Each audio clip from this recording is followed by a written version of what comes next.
Hey rookies, think you got what it takes to be a spy? Utilize the latest in spy technology to build your own epic spy secret base.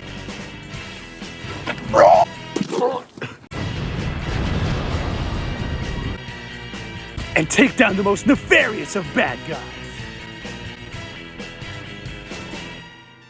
Alright, agents, let's go save the world!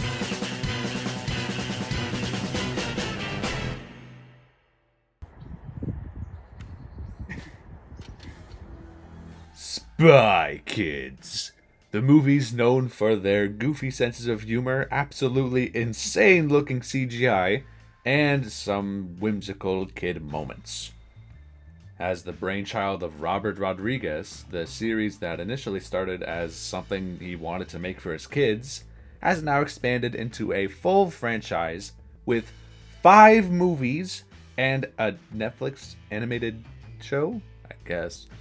And let me tell you, me and thousands of other kids all around the world ate this up when we were younger. Man, the original trilogy, peak content. Watched it over and over and over. I didn't care how bad it was. I didn't care how nightmare-inducing some of these sequences can be. I thoroughly enjoyed the Spy Kids original trilogy when it came out. Rodriguez wanted to make something that inspired not just his own children, but other children all around the world. And yeah, of course, that led to the crazy little spy craze. Like, oh, look at this spy gadgets. You have a little car and glasses and a laser pointer. You can be a spy. We all can be spies. But does the original trilogy hold up after all this time?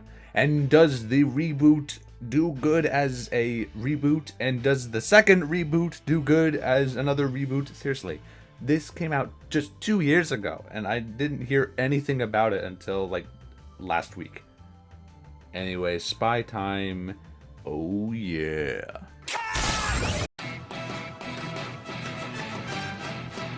I'm toast. So the first movie opens with the family living in some crazy bougie house. The parents were former spies and the kids don't know about it. Like literally, the parents' wedding got disrupted by helicopters and they had to do a little escape.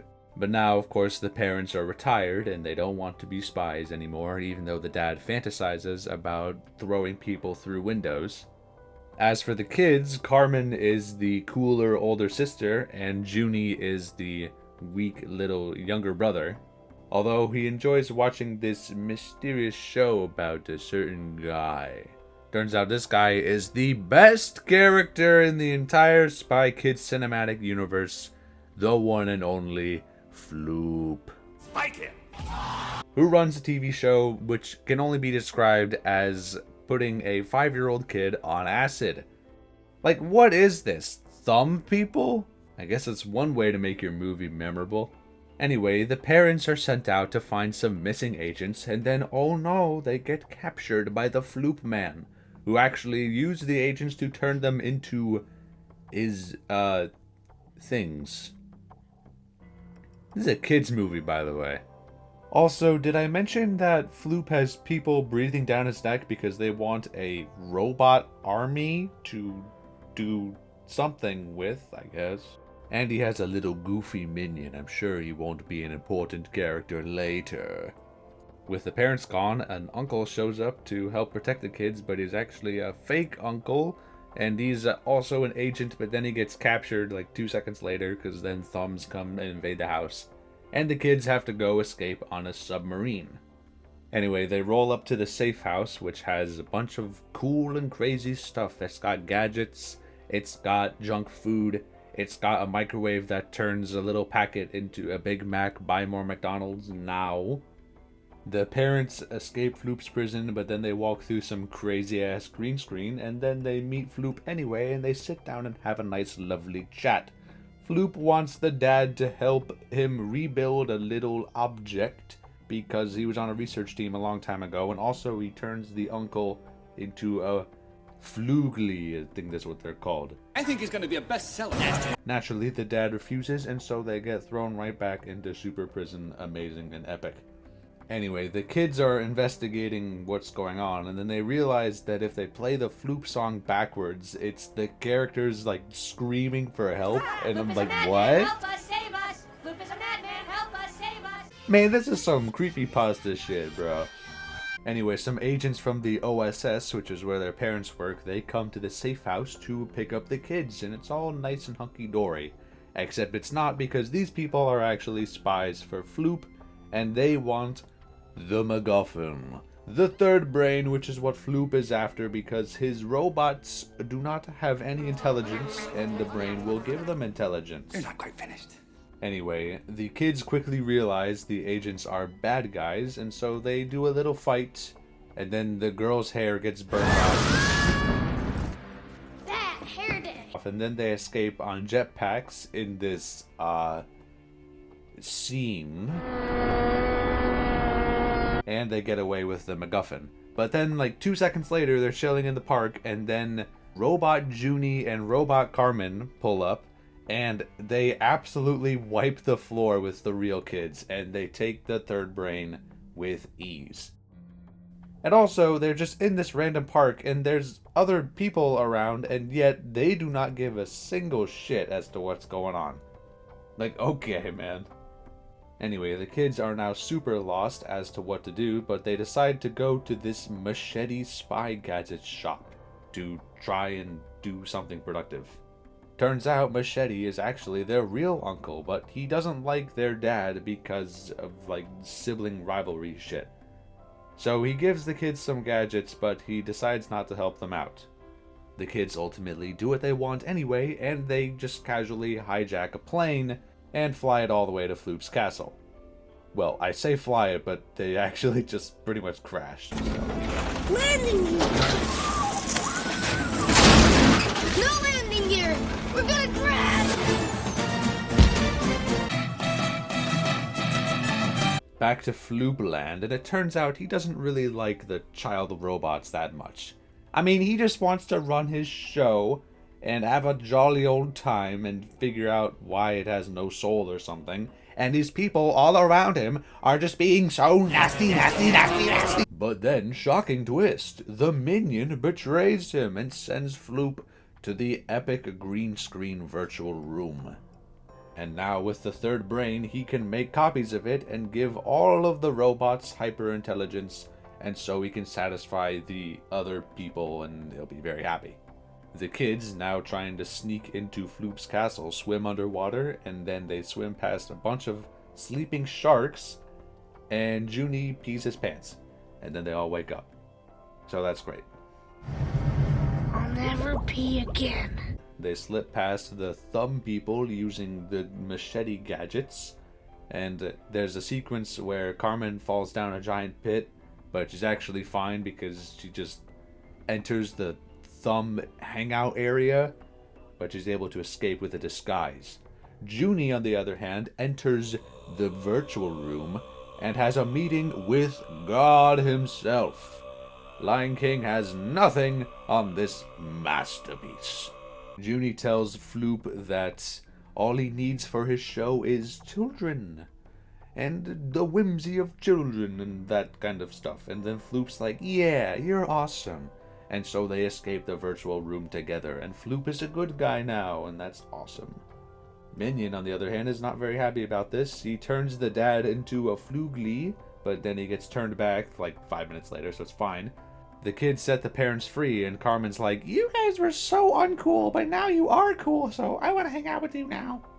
And also, just to do a little bit of trolling, they turned the minion into this. Yeah, just a kids movie, by the way. Anyway, they run up to the front office. Carmen and Junie face off against their robot selves, and predictably, they can't really do much. And then the entire family is like, we're gonna fight these like 500 robot children with just the 4 of us. 5 of us, actually, because Machete comes bursting through a window out of nowhere. But in the nick of time, Floop is able to reprogram the children, and then they bully the villains. They don't kill them because they just throw them around or something, I guess. Whatever. They're defeated. It's fine. And the family is like, we're a spy family, winning time. And so the day is saved. The robot children go out to the world and help with community service or something. Floop has his TV show, and it's very successful now because he uses Robot Junie and Robot Carmen to be themselves, I guess. And George Clooney makes a cameo as the President of the United States, and he gives the family a new assignment, and there we go. That's the first Spy Kids movie, and honestly, it's a pretty good movie. Like, I enjoyed watching it. Sure, it has its weird moments, like, you know, going into a spy movie, I wasn't really expecting this, like, thumb people, robot kids, and whatnot, you know. And the CGI is, yeah. It has that early 2000s charm of bad-looking CGI, but still, like, goofy enough to pass. And hey, at least the Fluglies are practical effects, like, they're real costumes. If they did CGI monstrosities for that, then, ooh boy, it probably would have looked weird. And let's just say the first movie is the best example of this, because the next two movies, oh boy, they use a lot of CGI that looks really weird. But the plot is silly, the kids are fun, it's just a nice watch from beginning to end. And of course, Floop is Floop. Literally the best part of the movie. Anyway, 7 out of 10. You know, good start. Good start to the series. And hey, the movie did well at the box office, and it was received well critically, so a sequel was bound to happen. And by bound, I mean literally 17 months later, we get Spy Kids 2! So the second movie opens with the president's daughter at some absolutely insane theme park. Like, these rides would kill people. How is this place even open? Anyway, she gets up here somehow and just cries like a little bitch, and she also stole something from the president. But fear not! Here come the Spy Kids to save her, and it's very awesome. Except there's other Spy Kids, and they're here too, and they want to save the president's daughter, and they do so, and then they take all the credit for it. So that's great. Latest in electrolyzer technology, with new composite materials and AI brainiology. I can see you don't know what I'm talking about. Also, this Gary guy thinks he's so cool because he has his own whip, and he's so much better than Junie at his job. And Carmen has a crush on him. It's so cool. Ignore the fact that his name is fucking Gary. Anyway, the family is invited to a special ceremony where they're gonna announce the new chief of the OSS, and everybody's there, and they have a little jaunder, and Junie has a crush on the president's daughter who's surrounded by Secret Service all the time, and they do ballet dancing together, I suppose. But they get on with the ceremony, and in a definitely not rigged vote, the new chief is the dad of Gary and Gertie, Mr. Papa Giggle. His name is Giggles. But oh no, they drink champagne, but it's drugged. And the security guards are double agents because they're here to steal the MacGuffin, the thing that the president's daughter took. It's called a Transmoker device! But the kids fight back because they're too young to have alcohol, and a goofy fight scene ensues, including Junie and Gary having a little slapping contest because they both want to take the credit for getting the MacGuffin back, and yet neither of them get it back because the bad guys take it, and they escape on a flying magnet, because of course. And so because of this, Junie takes all the blame, and he is fired. And so Carmen's like, oh no, this is so sad. Let's go to our crazy-ass treehouse, and I'll hack into the mainframe, and I'll get you rehired. It's just that easy. They learn that the Giggles have been assigned to a special assignment to get the MacGuffin back from some mysterious place in the middle of the ocean. They listen in because Junie has a little guy, a marketable plushie, if you will. But it doesn't last because in the very next scene, Gary comes up and he destroys it. He absolutely smashed it up. So, yeah, thanks, Gary. But Carmen's able to hack into the system to get these spy kids assigned on that assignment and send the Giggles to some random place in the middle of the desert. And so they set off on the submarine down into the depths, and they eat their Big Macs and their French fries and their Coca-Cola, and it's all fun and games and awesome. Also, Junie's like, why do you like that stupid bitch Gary so much? And Carmen's like, no, I don't. He's just fine. And then, of course, the wallpaper appears that has 500 pictures of Gary and is, perfectly normal. Naturally, Junie's like, he's a little ass. And Carmen's like, I can fix him. Oh, brother. They think about how to get to the island and get more information. And there's only one person they can call for that. And yes! Floop! Actually, it's not Floop. They talk to Minion instead, who's just been hanging out on Floop's show. And he tells them to find the island and the man on the island, and also that Papa Giggles is the one who made the real Transmoker device! Because the bad guys just stole a little decoy of it, and there's a big one on the island. But oh no, the submarine shuts down, so they have to swim up to the surface. And by swim up, I mean use these inflatable suits and, Meanwhile, the parents are chilling out in the OSS headquarters. And the mom is like, oh, by the way, my parents are coming to meet you, Dad. And of course, the dad is not happy about this because the grandparents do not like him very much, and they never got their blessing for the marriage. My father loves the moon. Holy shit, Spy Kids 3 foreshadowing! Where am I? The parents are sent out to save the kids, who have just reached the island because of, these things. However, they realize that none of their technology works, so they actually have to do stuff themselves. Also, Gary and Gertie are on their way, as well as Papa Giggles, because, he's the bad guy. He wants to get the thing for himself. Are you kicking me?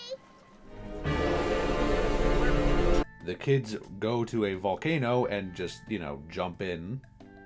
But it's actually fine because they enter the lair of Steve Buscemi.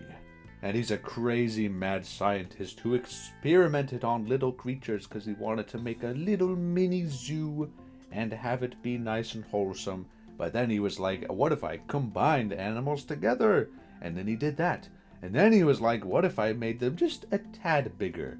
And then they became a lot more than a tad bigger, and now the animals roam the island, and the guy is scared to go outside. He just stays inside all day. And of course, he just casually drops the hardest line in all of cinema, just completely out of nowhere. Do you think God stays in heaven because he too lives in fear of what he's created? Here on Earth? Stop looking at me like that. I'm no loon. He also ended up making the Transmoker device! which hides the island so that you can't see it on maps and stuff, and it also disables all technology. He also has a miniature of the island which he can see where all his crazy monsters are, and he can place them around with little figures. But wait, if he can do that, can he just not have them on the island? If he puts down the thing, does the creature just automatically teleport to that place? And oh my god, I'm thinking about this too much. But Papa Giggles wants the because he can use it to do evil things and stuff. And so the Spy Kids want to go and destroy it, and the Giggles kids want to go and get it for their dad. Also, the parents are coming to save the kids, and the grandparents are here too, and they spend the remainder of the movie absolutely clowning on poor Antonio Banderas.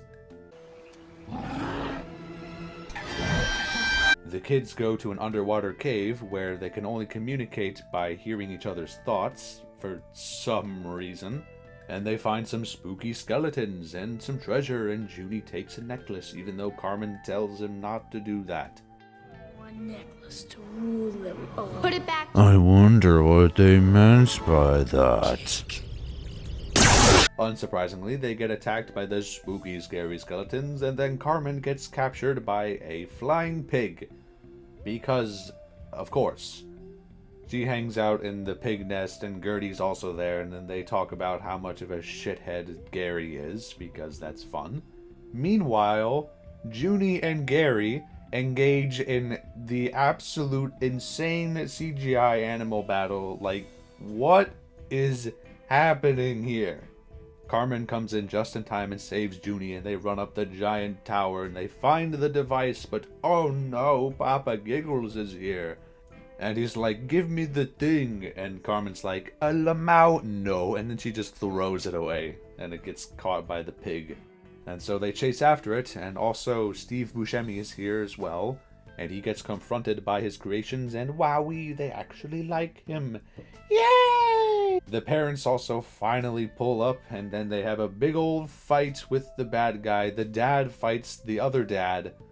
And let's just say they did Antonio Banderas dirty in this movie, because my man got absolutely humiliated. Like, come on. What are we doing here? Kick his butt! Yeah, kick his butt, yeah. Also, the fake uncle from the first movie just shows up out of nowhere and just takes the thing right out of Carmen's hands. She doesn't even try to hold it back and just gives it to Papa Giggles. Like, what the hell, bro? Absolute betrayal. Gertie reprograms the thing to kill the spy family and all hope is lost, but actually, it was a giant troll. Because Gertie sabotaged the thing, and so it stopped working, and then it just casually got eaten by a monster. It's all because Gertie realized her father's an ass, and her brother is a piece of shit. And so the day is saved, the president just shows up conveniently and arrests the bad guys. You're fired. Antonio Banderas becomes the new director of the OSS, even though he spent the entire movie doing absolutely nothing. Junie ends up resigning from the OSS because he doesn't like the spy people anymore. And they all have a happy little time together. Also in the credits they sing a song. You know, they do the classic thing at the end of every kid's movie. They just have a happy hunky-dory time, and it's fun and awesome and amazing. Overall, this movie is absolutely bonkers, going left and right with some crazy plot points and a lot of conveniences and plot holes and things that don't really make that much sense when you think about it. But you know what? It doesn't matter because it's a Spy Kids movie. Like, come on, man. I'm just along for the ride with this one. And I'll say, it was good. It wasn't as good as the first movie, mainly because of, like, the plot stuff, and also a lot of weird CGI. Like, I mean, they were trying their best, I guess. But I'd still say it's a good movie. It's fun. I had a good time watching it.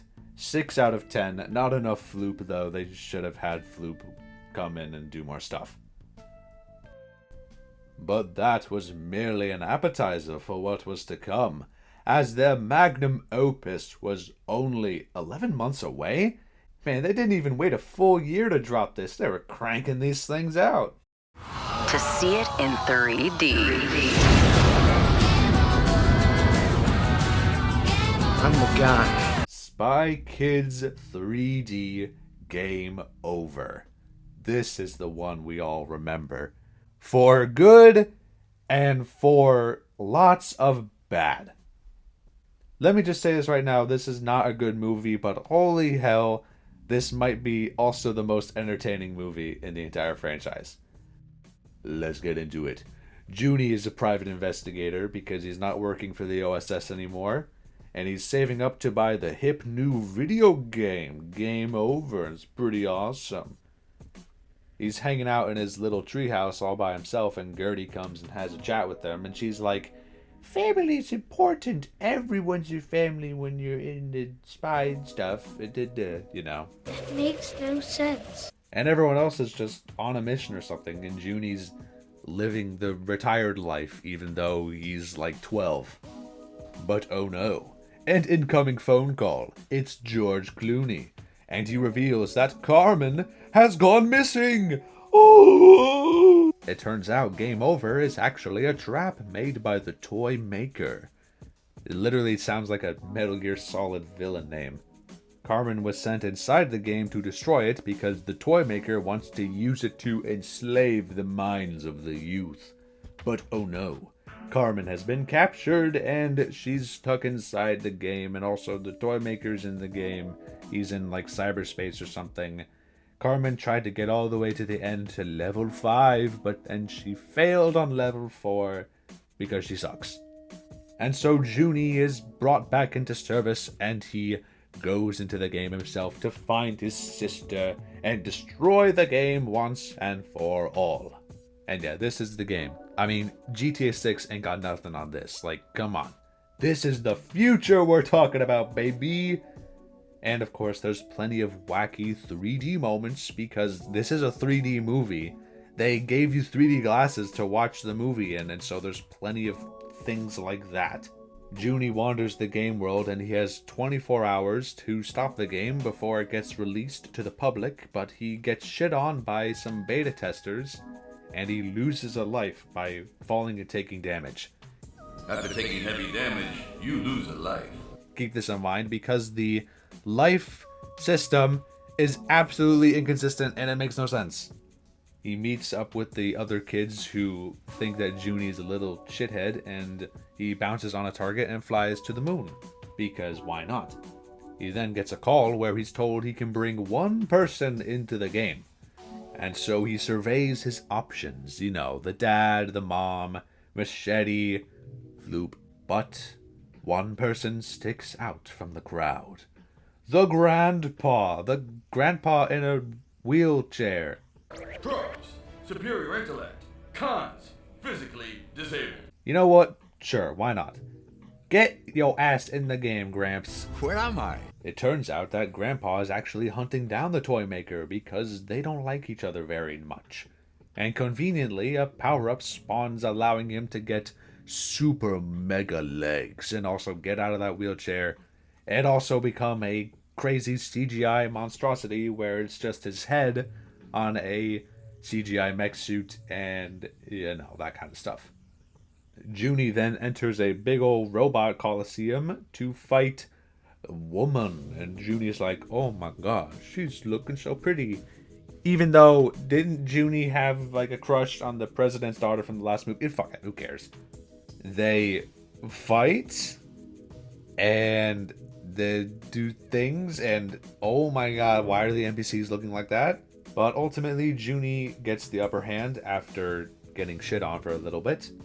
He jukes the girl into running into a wall, and that takes 2 lives from her, even though falling from a great height only took 1 life from Junie. But you know what? I don't care. Junie runs around the arena a whole lot, causing her to get dizzy, and then he just pokes her, and she falls down, and she loses 4 lives? Wait, what?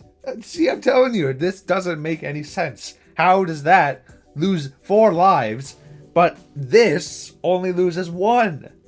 But whatever, Junie wins, and now he has a cool mech suit, and it's awesome, and then he gets sent to level 2. For a kid that doesn't know how to fight, you sure know how to fight. Meanwhile, the toy maker is watching this whole debacle, and you know, the toy maker is just casually Sylvester Stallone, trapped in cyber prison, and he has digital copies of himself for some reason. You know, why not?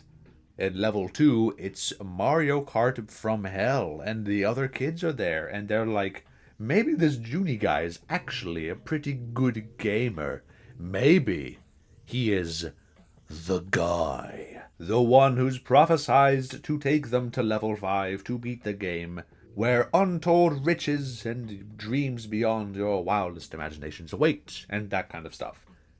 But of course they have to get there first, which means getting through the Mario Kart land, and there we go. 1, 2, 3, go! And so they race, and the girl is also here somehow, and she tries to fight Junie, but then she gets absolutely destroyed once again.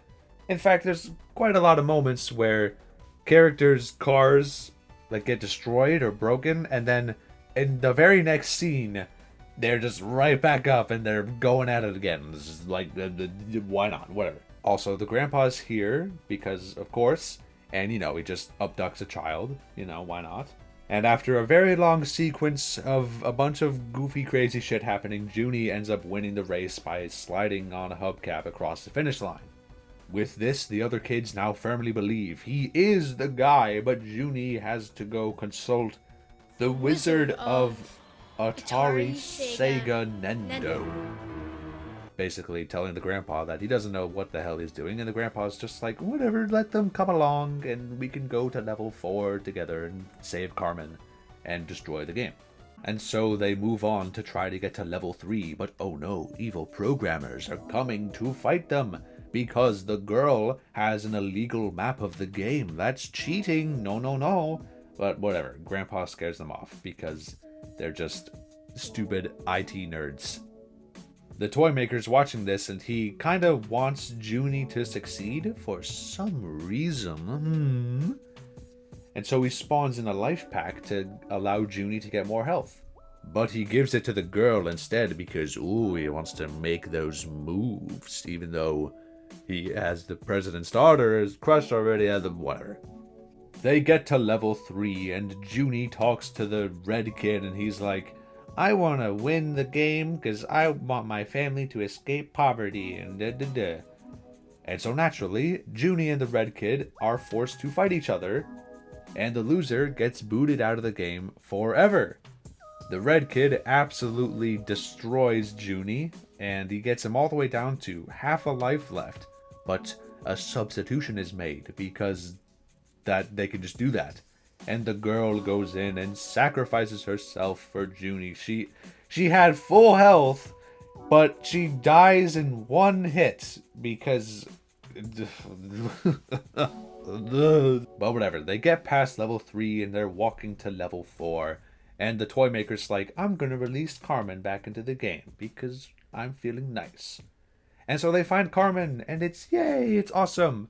Also, for some reason, Junie and Carmen still have the telepathy thing from the temple from the second movie, even though I don't think it was ever explained like how they got that and why they still have it, but like, sure, just sure.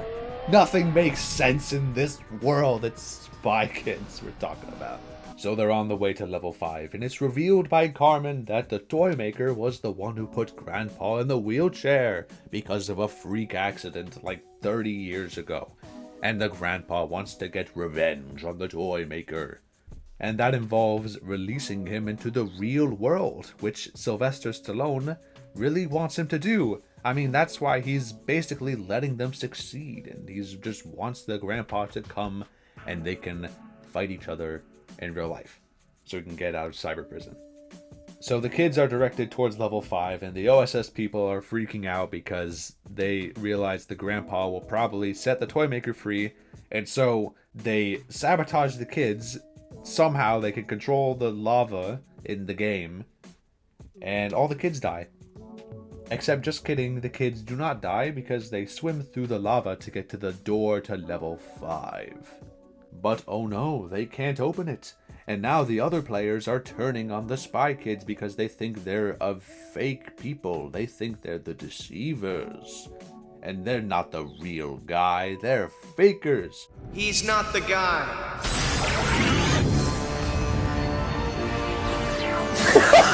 The guy is here and he breaks the door and he comes in and he's gonna save the day.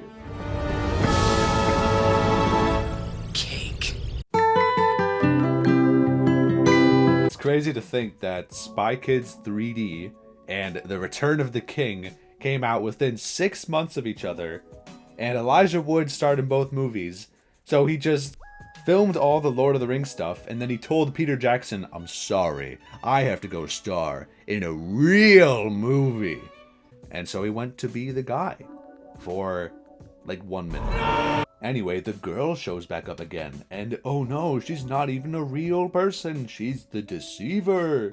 Oh my god, and then it's revealed that level 5 is unwinnable because you'll just be trapped in level 5 forever, but there's also an exit portal conveniently like right there, and the grandpa sets them free. They all escape and they get back to the real world.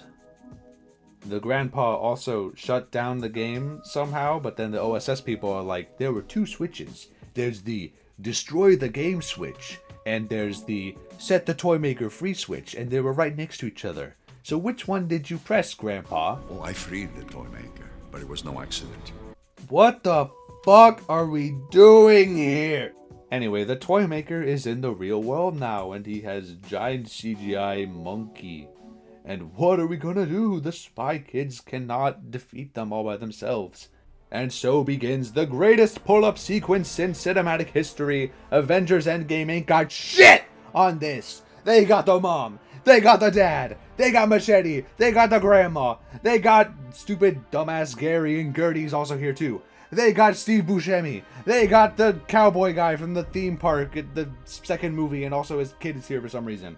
And they got Floop! They got Floop is here, and Minion, and the robot children is, yeah! They even got the stupid fake uncle, even though he betrayed the family in the last movie, but he's back here pretending like nothing happened, and I'm not gonna forget that.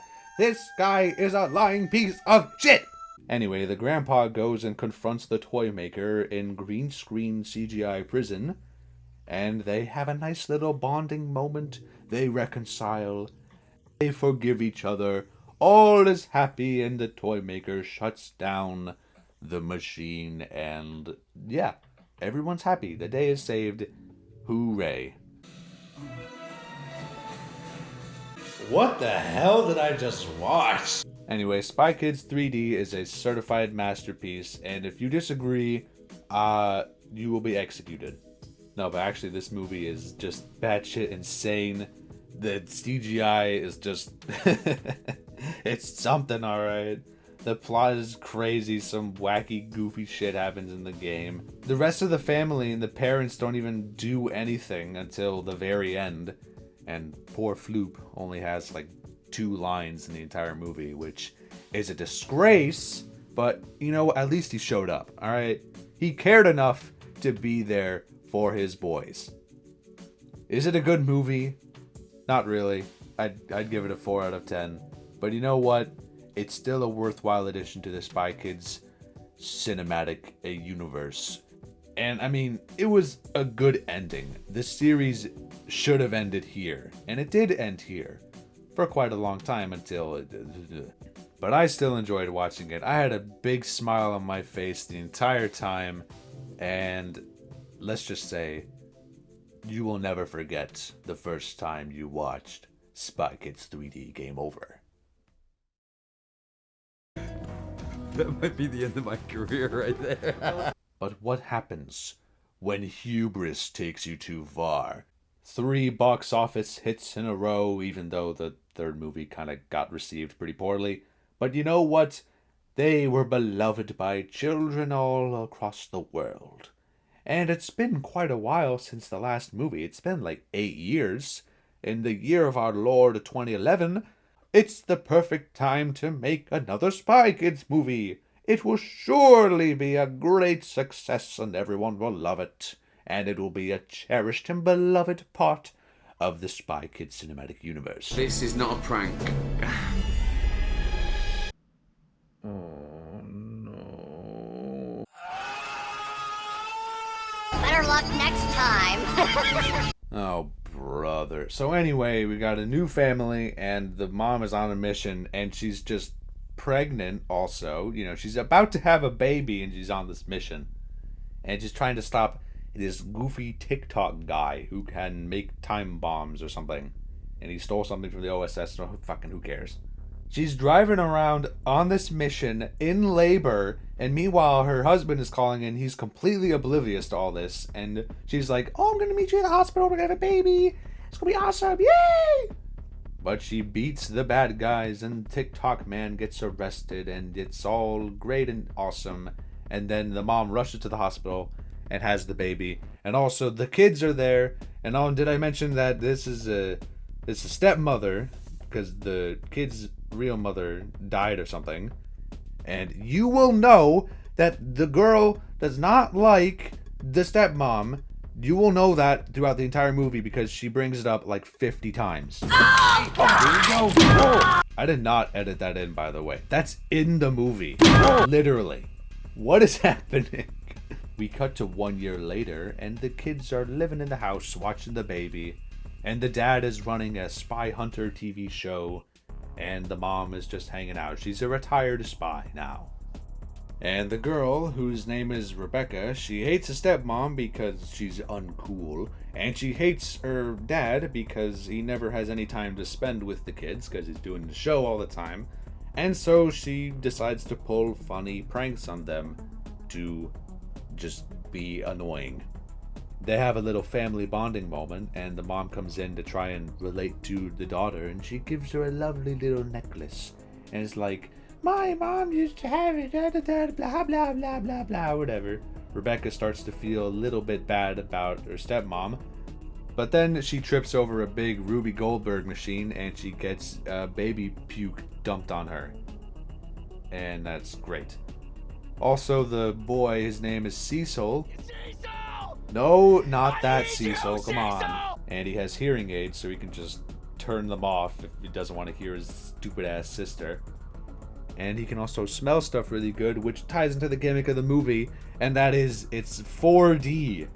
The movie came with smell cards, and during certain points of the movie, you scratch the number, and you smell it, and it's what's in the movie. So you start scratching the fuck out of this thing. And of course, some of them are nice, like little snacks and whatnot, and others are haha funny fart and poop, haha lol. So I scratched the fuck out of this thing, and I fucking smell cardboard. Yeah. So somebody there's a really shitty cook. This is why this fucking concept died in the late 80s and the early fucking 90s, because it doesn't fucking work and it's fucking stupid. Anyway, Evil Time Man is here and he wants to get the MacGuffin rock, the Chronos Sapphire or whatever it is.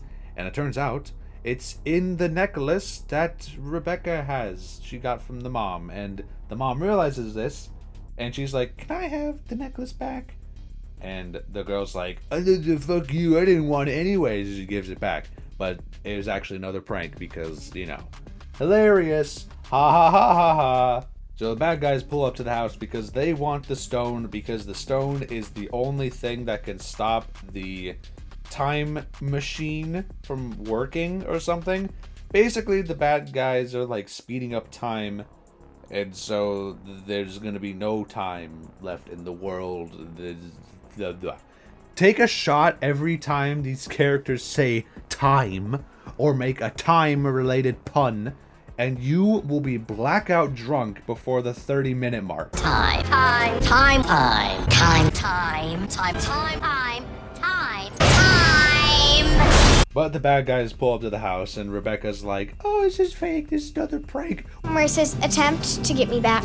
What do you mean this is a prank? Get in the fucking safe house or you're gonna get shot and killed. They go into this little panic room, as you know, kind of reminiscent of the first movie. And the mom reveals that she's a spy, and also, This is not a prank. oh, there's a talking dog, and the dog is voiced by Ricky Gervais. And the dog is the absolute worst part of this movie. Oh my god, I want to punt this dog directly into the fucking sun. That's how much I hate this thing. And sit. Do you get it? It's what humans usually say to dogs.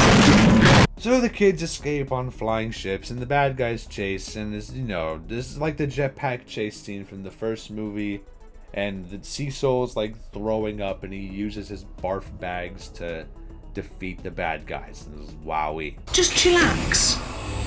Part chill, part relax. I fused them to make a trendy word. Well, guess what? Now this is happening. Excuse me. Excuse me. What are you doing? That's how I roll. So the kids arrive at the OSS and they meet Carmen. Oh my god! And she's all grown up now, and she is the aunt of their stepmom, I guess. And she takes them to see the old Spy Kids division, and it's like all nostalgic, all reference, just straight up playing footage from the other movies. And they're like, oh my god, cool gadgets. And Carmen lets them take some stuff with them, but they're not activated, so they don't do anything. Meanwhile, time is still speeding up, and yet the sun is not moving like it would be if time was speeding up, so maybe, whatever. And Junie is nowhere to be seen for some reason. I'm sure that will get brought up later. But the kids get deposited in a little kiddie room, and then they're just left to hang out while the parents go and handle things. The parents that are famously good at handling things, like, you know, we've seen in all the other movies, and as we'll see here, they fucking suck at their job! So the stepmom goes to capture the TikTok guy, who is the henchman to the real time eater guy. He's the real bad guy. And he's just hanging out in a little facility or something, waiting for a shipment. And the mom has her baby with her for some reason. Like, why take your baby with you on a spy mission? And of course, the baby, like, shits the diaper and is like, hello, scratch the sniff card and smell the baby's poop. Lol. Fucking stupid! And so naturally, she blows her cover and then she fights some bad guys and TikTok man gets away. The stepmom drops a witty one-liner and then it's over. What was the point of that scene? Nothing happened. Nothing was accomplished. You can cut that scene from the movie and nothing would change. What are we doing? Anyway, the kids are like, I want to go help. And so they escape the room and the dog helps them out. And the fucking dog does, you know, goofy stuff like, oh, look at this. I piss oil and I shit bombs. And it's to stop the OSS agents from chasing after them. And yet the kids just stand there and gawk and be like, wow, it's so awesome. Instead of, you know, running away with the time that they've been given with these devices. They're meant to slow down so they don't even do anything. And it's... Oh.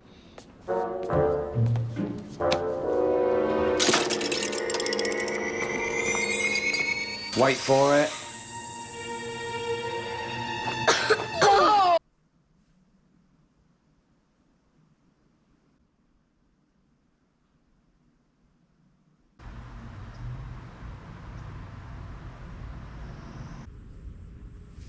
Oh, Pop. What am I doing with my life? The kids get to some teleporter thing to try and find where the secret base of the Time People is. There's this, like, passcode that no one can solve, and yet the stupid 12-year-old kid is able to figure it out effortlessly. Like, come on, guys. What are we doing? And so they teleport to the Time Eater lair. And they go down and they try to find what's going on, and Cecil ends up dying. Also, the husband, whose show is like not really doing that well, he wants to go and find the Time Eater because, oh, it'll be a great thing for his show. It'll be awesome. Him and his cameraman end up falling through a dumpster to take them to the evil lair underneath a watch shop. And also the spy mom and Carmen are here. Somehow, they just got here. There's a big old fight scene, but oh no, TikTok man has stolen the rock. The rock that is the key to their plans, and they will succeed if they have it. And the family decides to leave and just run away instead of trying to get it back. Like, what are we doing? Hello? That was the only thing he needed to get his plan into motion, and you guys just decide to go to some random park instead. Like, hello, do your job, people. Also, the husband is there and he was watching and he's like, oh my god, my family is a spy? And so he ends up destroying the footage so that their identities don't get revealed, and then he promptly gets fired by his boss.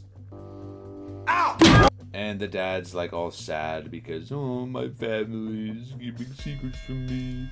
The dumbass OSS people who are absolutely terrible at their job have another mission briefing on how to stop the Time Eater. And oh my god, Junie is here. He comes out of retirement. And he was been missing for like 7 years or something. And that's why Carmen doesn't like Junie that much. She takes his badge and throws it in the garbage. That's fun. Meanwhile, the kids are grounded because they deserve it, and they get a visit from the OSS chief, but then, oh my god, it's revealed that the OSS chief is actually the bad guy. wow. The kids try to warn the adults, but then they pull the whole like, oh, that's not true. I'm not believing that. And then 1 minute later, it's revealed to the parents, and then they're like, "Whoa! I guess I should have trusted the kids." And the timekeeper man succeeds in his plan, and he freezes every OSS agent through their badges, and so everybody is useless, except for the kids, who escape from the kiddie room along with the baby and the dog. And they go out to rescue the parents and save the stuff. Also, there's a big old clock underneath the OSS, and that's where the big machine is, and so they only have to go down to like a secret vault or something, and that's it. The dog calls the dad, and he's like, go help the kids and be a good dad. And meanwhile, the kids are fighting against the evil bad guys, and then they end up getting captured, and then they go to the big clock, and then the timekeeper's like, I want to use this device to go back in time and see my dad. Because my dad made a time machine, and I was a stupid kid, and I walked right into it, and then I got frozen in time until my dad ended up dying, and then it was so sad. And I want to go back and spend time with him. Who cares? Nobody cares! But then Cecil's like, you know that you can't win because you've tried this so many times before, and it's revealed that all of his goons are copies of himself. And no matter what he does, he'll never have the time to spend with his dad because it's in the past, and you should be happy with the time you have now and that kind of shit. But whatever, the big fight ensues, and Junie, who was unfrozen because he didn't have the badge, he unfreezes Carmen and the stepmom, and then they get here somehow, but then they get frozen again like 2 seconds later. So what's the point? The adults do nothing. They are literally the worst ever at their jobs. They suck. And that includes Carmen and Junie. The minute they reached adulthood, they just stopped being good. They fell off. Anyway, a time vortex opens so that the man can go back into the past. And he takes like 500 years walking up the stairs while the kids try to use the stone to stop the machine. They end up failing, and then the guy goes through time. But then he comes back and he's old, and he's like, my dad was like, be happy with how you have now. And oh fucking hell, I don't care anymore. So whatever, the timekeeper man stops the machine, and everything's all happy, and yay. Rebecca accepts her stepmom as her real mom, and Junie and Carmen end up restarting the Spy Kids program, and then they're like, you're a spy kid. Everybody's a spy kid. You have been activated. Now go out and do epic spy things. And also, of course, the baby just is a baby. Spy baby. Oh. Anyway, if you couldn't tell, this one is easily the worst of the entire series. Like, man, this sucked. At least with Spy Kids 3D, I actually, felt something while watching it. Felt a great sense of joy and humor from all the goofy stuff on screen. Watching this, I felt nothing. There was no emotion felt throughout my body. It was just pure silence as I watched the absolute dumpster fire on my screen. At least the CGI was better. That's the only good thing about this movie. Everything sucks. I want that dog obliterated, and I'm never watching this again. 2 out of 10. Don't watch this movie. It's terrible. And that's it. They made no more movies because the 4th movie flopped, and that's the end.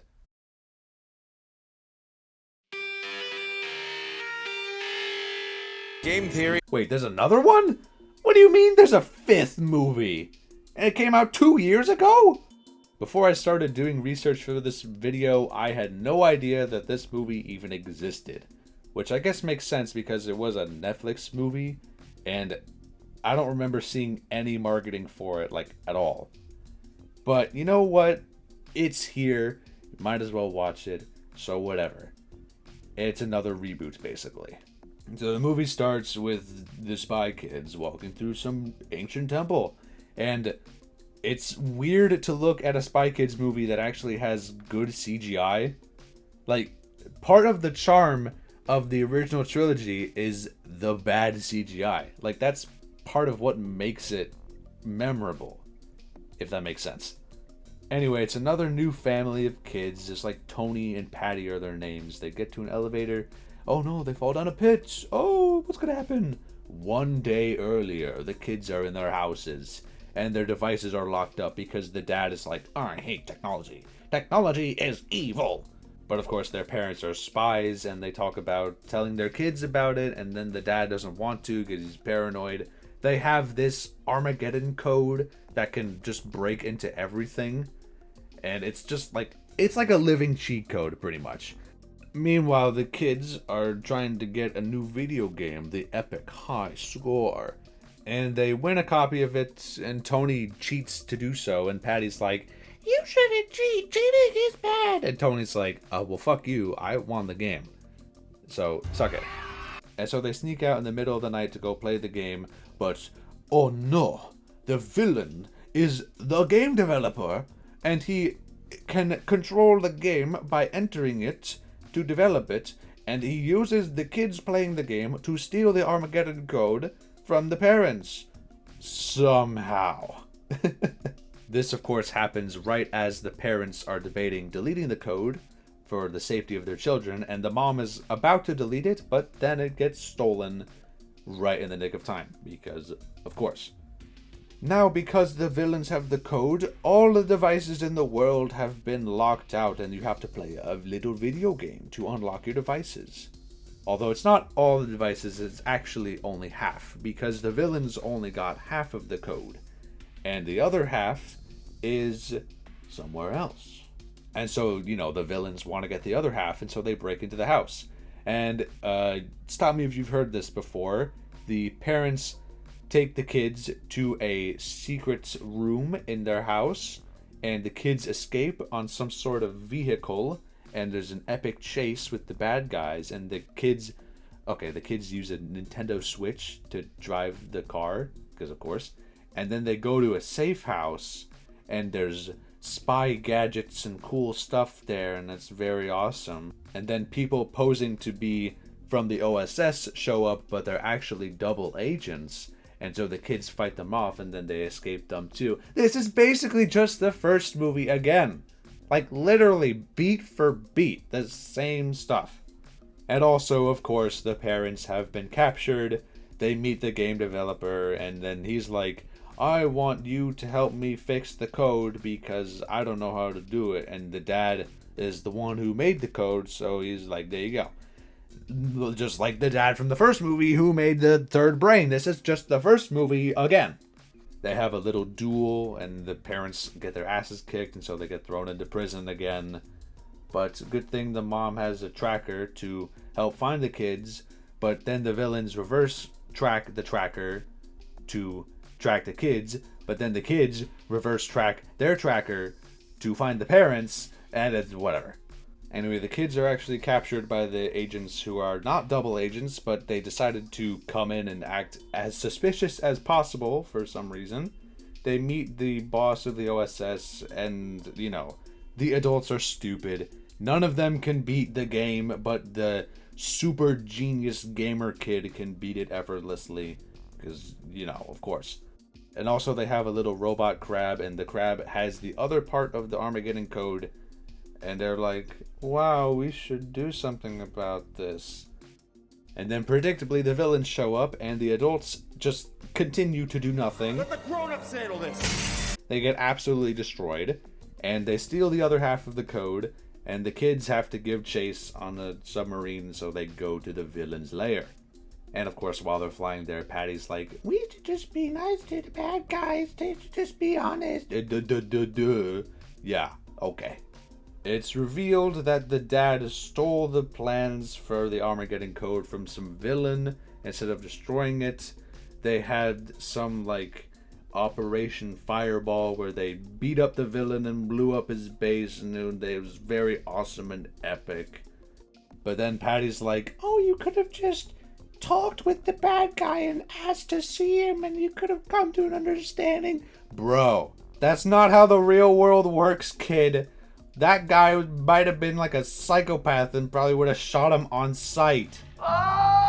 It's also revealed that the dad stole an incomplete version of the code and he tried to finish it, but he couldn't. And Tony is the one who finished it. Because, of course, the adults can't do anything because they are the dumbest people on the entire planet, and it's up to the kids to fix everything. Whatever, the kids go and they set the parents free, and then the parents are like, we should just stall for time and wait for the agents to come, and the kids are like, that's a stupid fucking plan. You guys suck. They go do their own thing to try and disarm the code, but it's actually a trick because they end up arming the code. And of course, the bum-ass parents got caught because they are terrible! It's revealed that the villain was the son of the guy that the parents beat up in Operation Fireball, and he became a mad piss baby because oh no, the agents were big meanies and they beat up my dad even though he was a criminal. Oh no. Whatever. Oh, duh. So the villain wins. He has both parts of the code and he uses his VR pod to control the game, and now every other device in the world is locked out of the game. And he's like, I'm doing this to make the world a better place, and so you can compete to play video games, and people will get better at it, and it'll be cool and awesome, and it'll be, yeah. The family's like, oh, we can't do anything, but Patty reveals that there's conveniently just 4 other VR pods that were never mentioned up until now, but they allow the family to enter the world of the game. Oh, Armageddon. You're no game over. And so the family goes through the world's most challenging game, and they fight enemies and they get upgrades, and the parents have to be told what to do because, you know, they suck at their job. And they reach the end to fight the villain, but only one person can fight the villain, and so Tony, the little scoundrel, goes to deal with him, and the rest just go fight some random guy. The bad guy, who is the king of this world, he has access to all this technology, and he just casually deletes nuclear launch codes. Like, he can just do that. But, you know, it's a matter of, like, he has a good purpose, but he's using the wrong means to achieve it, and then Tony tries to convince him otherwise, and that's just like, and then they won't listen, so they fight. Meanwhile, the parents use Patty's way of being nice to the bad guys, and that works, even though these aren't real people. These are video game AI characters. You shouldn't feel anything, so like, what? They end up fighting this knight guy, and they're about to win, but the knight's about to fall and lose and die, but they save the knight. And then because of this, the knight's like, I am in your service, and they're friends now. The dad tries to help Tony by attacking the king, even though only one person can attack the king at a time, because of course that's how the game works. And so Tony ends up taking the attack for himself, and he loses pretty much all his life. Great job, Dad! You suck at your job and you can never do anything right because you're fucking stupid. You and Shazam looking ass. But because of divine ex machina, Tony gets some one-hit power with the power of being the main character, and he defeats the king effortlessly. But he's convinced to do good and delete the code and be nice to people and let the world be free, and yeah. The OSS shows up to arrest the king, but they're like, you should let him just chill in his game and just hang out, and so they just do that. The code is destroyed, the kids are hired into the OSS, and the king is a good guy now, and it's just, you know, they get another mission at the end, it's whatever. At least it wasn't as bad as Spy Kids 4, but this is like the most utterly generic movie out of the bunch. It's basically just the first movie again, but worse. It doesn't have anything that makes it interesting. It has no fluke, which, you know, makes me a little bit upset. It's just bland. Like, it's not Spy Kids 4 bad, but it's just so boring. Like, I'm gonna forget everything about this movie after this video's done. And so the Spy Kids franchise ends on a quiet whimper, which I guess works out for them. I mean, I don't know. Rodriguez was still able to make 5 movies, and he had a great time doing so, making them with his family. So, in the end, I guess he got what he wanted. These movies are basically his babies, and I mean, at least for the original trilogy, he was able to inspire not only his own children, but children across the entire world into being cool and epic spies. Including me, because I really enjoyed the Spy Kids trilogy, and not the other movies. I mean, I would just say watch the original trilogy. That's your best experience. Don't bother watching the 4th movie, because it's actual hot garbage. And the 5th movie, doesn't really matter that much. I mean, it's fine. Now, will there ever be a Spy Kids 6? I don't know. Probably not, but like, if it ever does come out one day, they better have some crazy ass CGI, and they better have Floop in it, because he is the best part of all these movies, and I love him.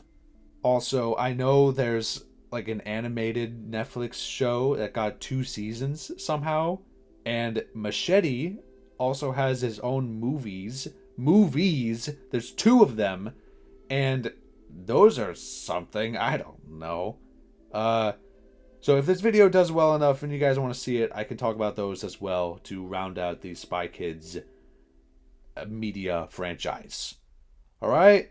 Thanks for watching, and yeah. Who? What? When? Where? Who? What? When? Where? And why? I'm delighted. What do I intend to find? This time! Run around, jumping ground, bounce and bow. Find another way to duck and hide. This Isle of Dreams.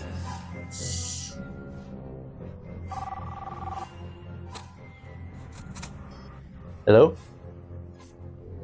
Yes. One moment, please.